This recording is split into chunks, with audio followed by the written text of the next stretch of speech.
Most negotiation fails because negotiators argue over position but not interests. Arguing over positions produces unwise outcomes. When negotiators bargain over positions, they tend to lock themselves into those positions. The more you clarify your position and defend it against attack, the more committed you become to it. The more you try to convince the other side of the impossibility of changing your beginning position, the more difficult it becomes to do so. Your ego becomes identified with your position. You now have a new interest in saving face and reconciling your future position with your past position. This makes it less likely that any agreement will reconcile the parties' original interests. Arguing over position is inefficient. Bargaining over positions creates incentives which stall settlement. In positional bargaining, you try to improve the chance that any settlement reached is favorable to you by starting with an extreme position.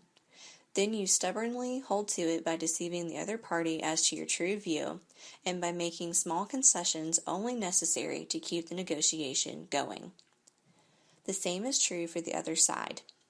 Each of these factors tends to interfere with reaching a settlement promptly.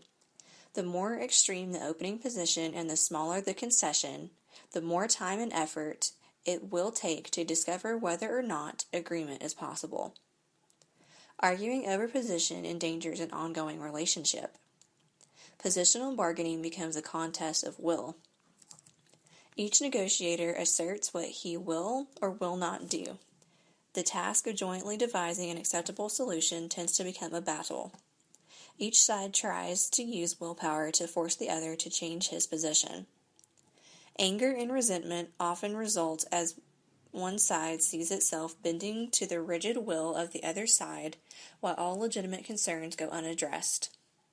Positional bargaining thus strains and sometimes shatters the relationship between parties. Commercial enterprises, which have been doing business together for years, may part ways. Neighbors may stop speaking to each other.